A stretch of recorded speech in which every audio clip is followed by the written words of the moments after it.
God is love. How many times have you heard this phrase? It's a phrase you're likely to hear today in many churches or online Christian messages. It's the anchor or foundation of many an evangelism sermon and the reason for the cross. Without the love of God, there will be no need for the crucifixion of Christ. One of the most popular Bible verses is, "For God so loved the world that he gave his only begotten Son, that whosoever believeth in him should not perish, but have everlasting life." Because he so loved the world, he forgave and gave. So, why are we preaching Christ without the love and forgiveness? How and when did hatred and condemnation enter into Christianity? I heard about Charlie Kirk for the first time when he was killed. And then all sorts of videos started surfacing of him spewing hate and condemnation. My confusion was in not being able to reconcile these videos with a man who was being celebrated as a saint and martyr. Was I missing something? This young man who saw blacks as inferior beings was followed and celebrated by tens of millions of people who mostly identify as Christian conservatives. The US government even went as far as threatening visa bans for foreign nationals who celebrated his death. Haven't they read the Bible verse that says, "When the righteous prosper, the city rejoices. When the wicked perish, there are shouts of joy"? The more I watched his videos, the more fascinated I became, because not only did he always have people hanging on to his every word, but he was doing it in the name of God. He condemned the left and far left. He condemned the LGBT community. He condemned blacks and their way of life. He basically condemned anyone and anything that looked different from him. The tragedy of Charlie Kirk is that he lived hate, preached hate, and died by the hand of hate. The young man who killed him was operating in the very same hatred many said Charlie operated in. This is the hatred all Christians must reject. The God we serve and religion we preach has no place for hatred. For too long, we have allowed evil to endure and thrive in the name of God. Those who engaged in the slave trade were preaching the gospel. They had ready-made scriptures to back their evil business. Many wars and genocides have been committed in the name of God.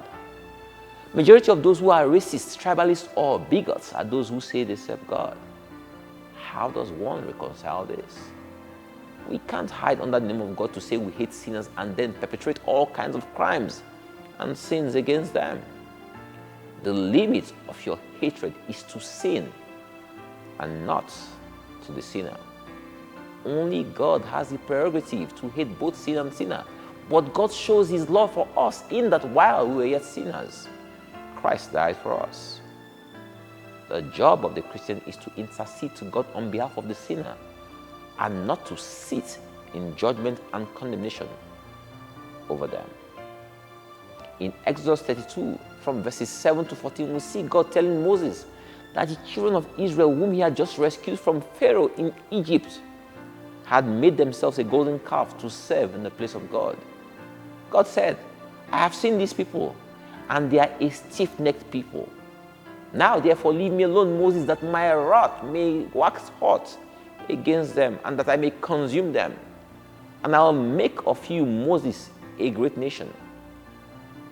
Please, I want you to understand this clearly. God is saying to Moses, "I will destroy your people who have sinned against me, but I will preserve you and make of you a great nation." What could be more than that? Do you know the response of Moses? He begged God. He said, "Why does your anger wax hot against your people who you just delivered from Egypt?" He then used this winning argument. "Remember Abraham, Isaac, and Israel, your servants who you swore by your own self and said to them, 'I will multiply your seed as the stars of heaven, and all this land that I have spoken of will I give to your seed, and they shall inherit it forever.'" In Exodus 32:14, the Bible records that God repented of the evil he thought to do unto his people. Why? Because Moses interceded for them, standing on the grounds of the covenant God made with their forefathers. But they continued to break the covenant they had with God, and God stopped regarding them until Christ mediated a new and better covenant between man and God. In this new covenant, God said, I'll put my laws into their mind and write them in their hearts. And I will be to them a God, and they shall be to me a people.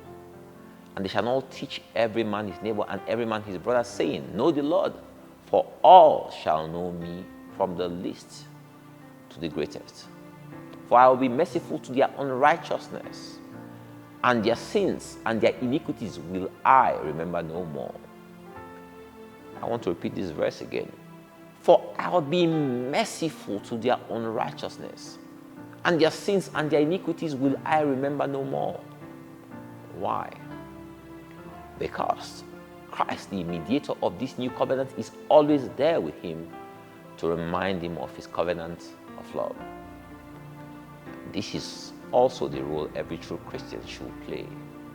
Intercede on behalf of the sinner. And just like Moses reminded God of his covenant with Abraham, you should also remind God of his covenant with Christ.